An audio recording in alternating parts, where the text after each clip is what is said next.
Let's look at what's included in the kit. Of course, we need our motors. These are the motor assemblies that will be wired into the computer, and we are connected to the guide rod that it'll slide up and down. And then this component right here will connect to the curtain rod. We'll drill a hole through the curtain rod and then use these nuts to secure it. We have two 30-foot lengths of cable. These will be wired in. These are fuses in case there's an overload. There's some additional nuts and bolts, as well as our power cable that will be wired to our controller. The controller is the brains of the assembly. That's going to determine at what temperature the curtains roll upwards and downwards. And to communicate that information, we have our temperature probe, which is right here.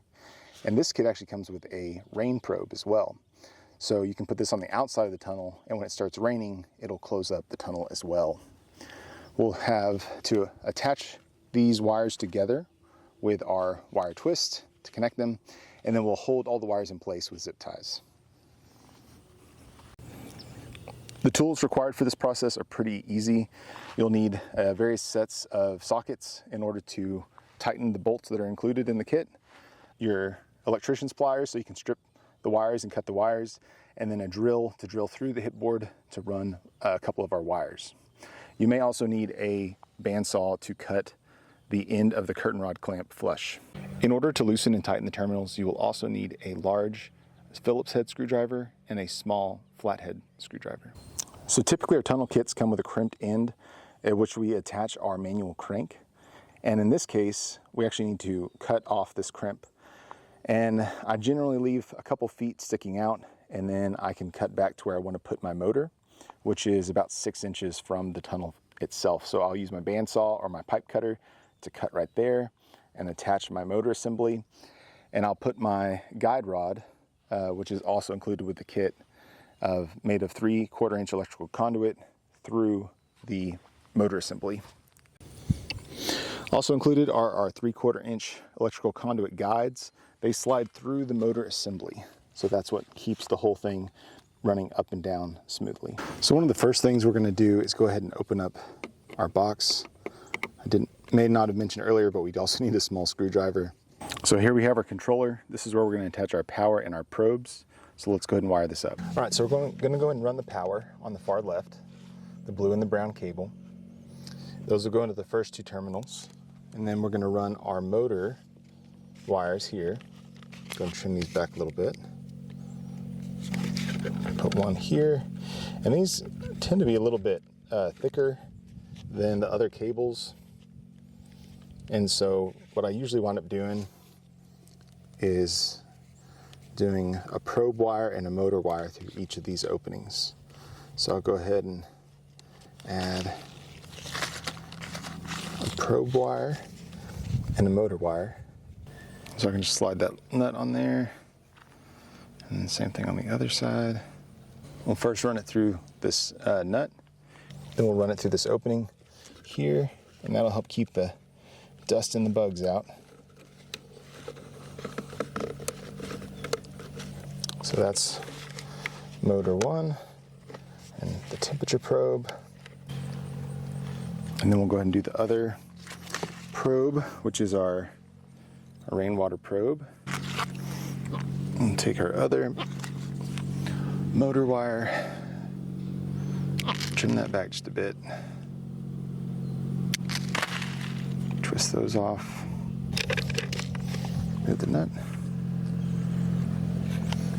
All right, pull that through there.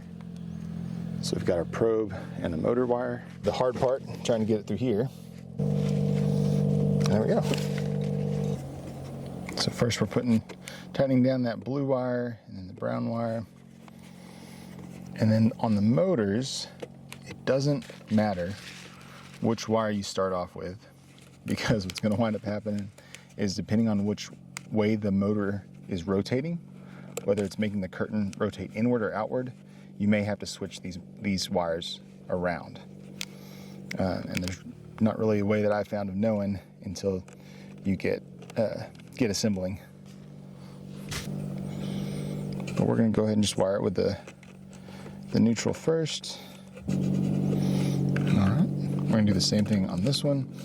And I think the wires will actually mirror each other. So we'll go ahead and do the live wire or the smooth wire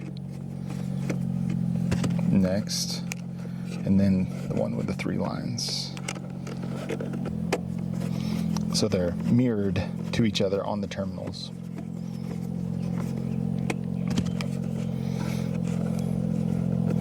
And whether it rolls inwards or outwards is a matter of preference. I like it to roll outwards.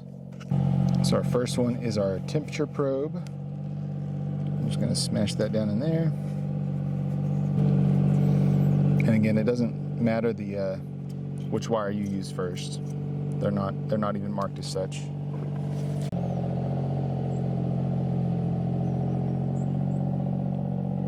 So we've attached all the wires. Now we have our blue, our brown to our power wire. We have our motor and our temperature probe. All right, now that we've got it all wired up, we're gonna go ahead and close everything back up with our Phillips screws. So there we go. All right, so we're gonna hang our controller about there. And then I like to go ahead and put up, I just use leftover single channel, flip it around backwards. And then that way we also have like kind of a tool rack. We could hang our pruners and stuff at the end of the tunnel as well. So I'm gonna put it about there, about eye level. And then go ahead and put my other one there. It's about level. All right, then we'll go ahead and hang our controller. So put it about there. We'll just go ahead and do like a pilot hole. There we go. This thing isn't very heavy. It's not like you need a ton of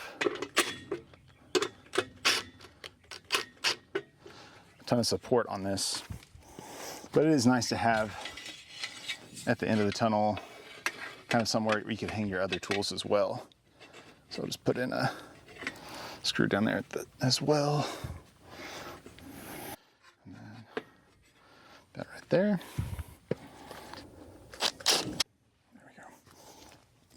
So now we're going to go ahead and run our cables from the box to the outside of the tunnel. And that's going to be our rain probe as well as our motor cable. So I'm going to put it behind these supports and then see if we can go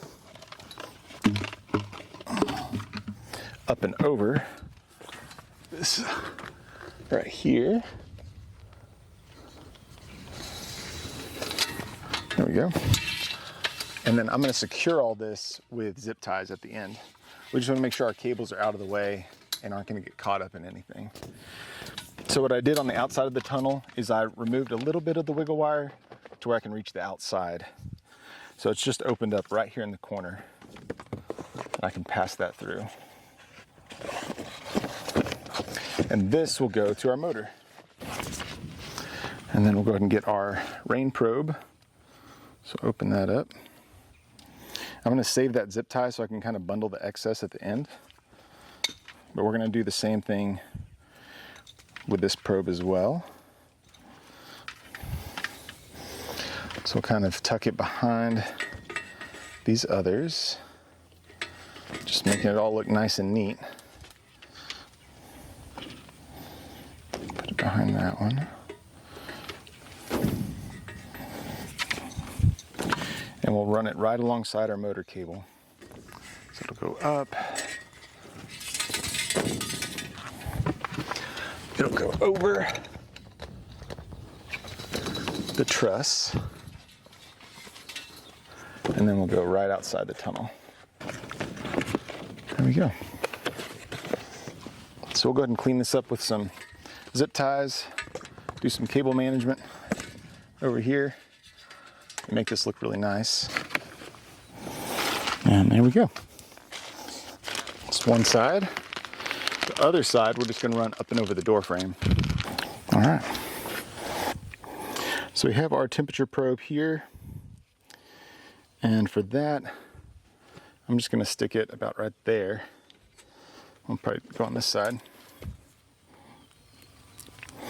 to where it's going to be in the shade of the probe itself and about kind of mid-height of where the plants are going to actually be growing. If you have it at the top of the tunnel, it's going to open too soon and it'll still be cold at the bottom.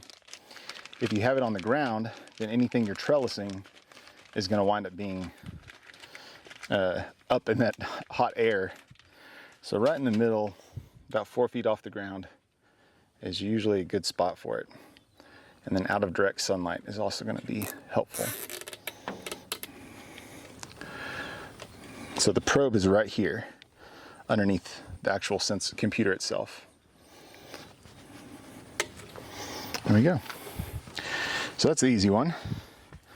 And now we just need to run this one, going to be a little bit harder, up and over the door to the other side. All right, so we'll go ahead and run it behind here, up there, and we'll do zip ties as we go. Go up and over, give it a little bit of slack, just in case someone pulls on it for some reason. Do a zip tie up here. All right, so the temperature probe we can just move that out of the way for now. We're just gonna tape that face up to the top of the tunnel. And so we're just working with our power wire here. And the first thing we're gonna do, so the first thing we'll do is actually trim this back. There we go. And that way we can attach our drive. Go ahead and move that out of the way. So we'll just remove the bolts, put a little mark there so we know where to drill. And next we'll drill through the curtain rod. Make sure, I think that's a 7/16 bit, or 5/16. So we're using a 5/16 drill to drill our hole. Double check it that our bolts will fit through there just barely. And then we can go ahead and attach our bolts. And on the underside. All right, so I'm using a 13mm socket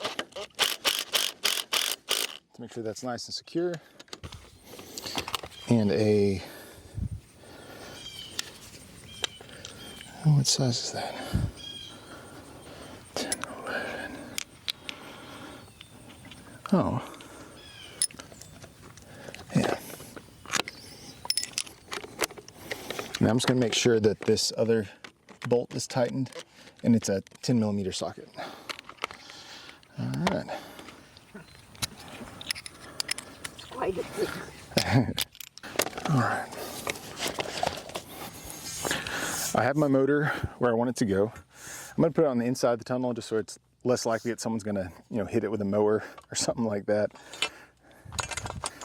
And see where this is going to basically ride close to the tunnel, but you don't want it smashing against that, or it'll kind of rub against the plastic. I want it maybe just like a 1/2 inch off or so, and it'll ride freely up and down this rod.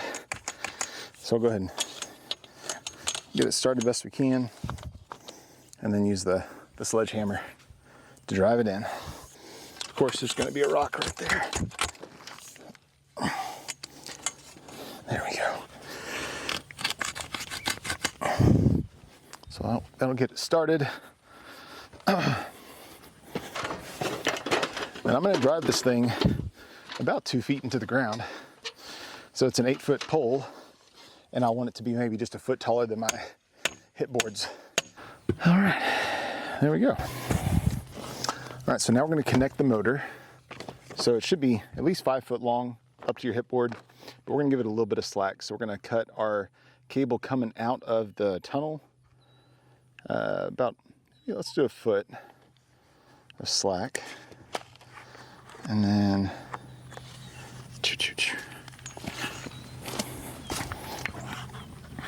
all right, so this is the cable coming out of our tunnel, and we're going to go ahead and cut about a foot of slack off of this. Make sure you always have your power off before working with electricity. So cut that, and then we'll go ahead and split that double wire open. And then trim the ends, leaving about maybe half an inch or so. Then we're gonna do the same thing on this side. So we have our cable coming up from our motor. I'm gonna go ahead and trim those. And if in the process of looking at the orientation that the motor is spinning, if it's spinning the wrong direction, like it's spinning inwards and it should be spinning outwards, or vice versa, all you got to do is swap these two wires.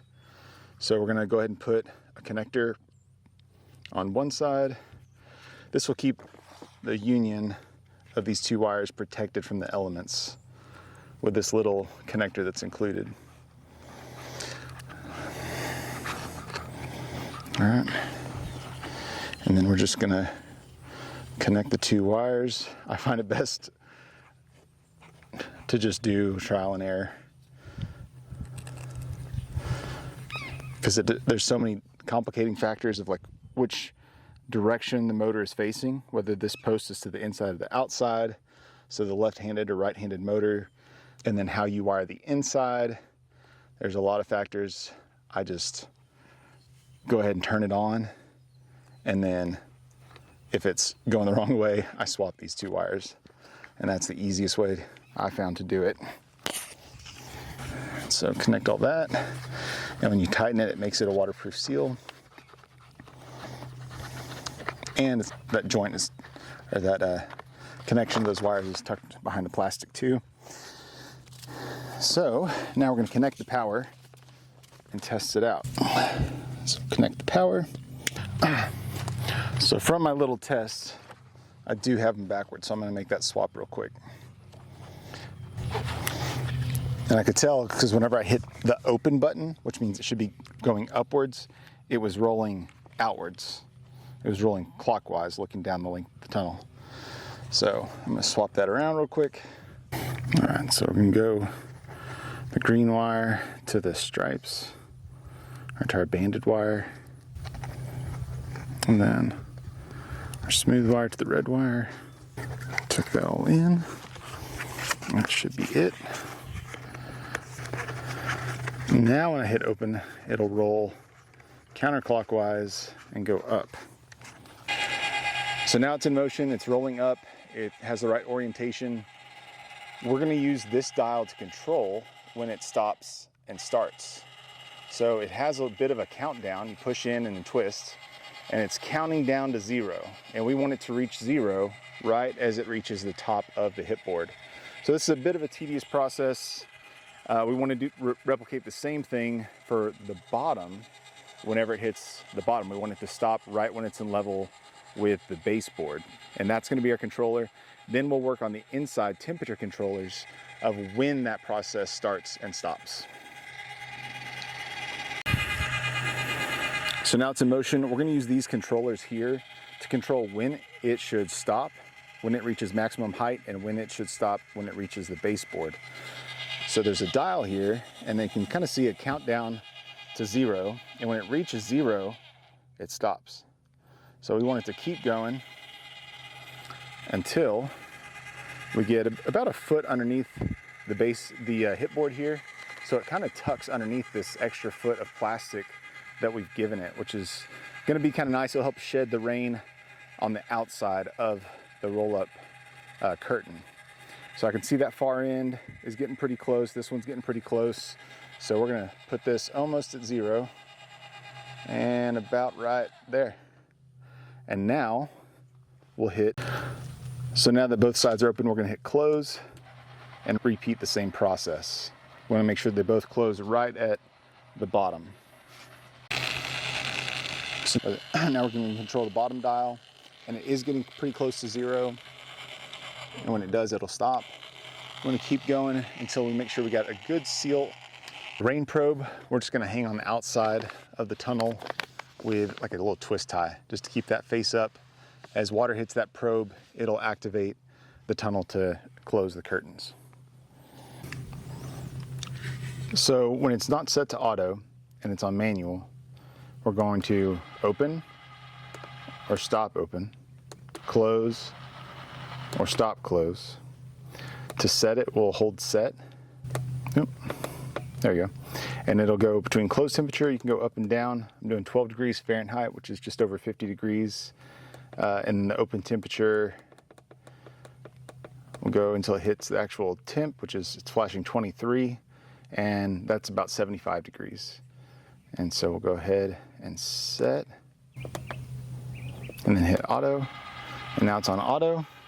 So it's above 75 in here right now because it's sun's been on it and the sides have been down, so it's gonna go ahead and open.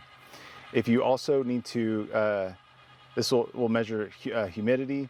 You can just hit humidity and it will also open to just let out excess humidity. And there we go.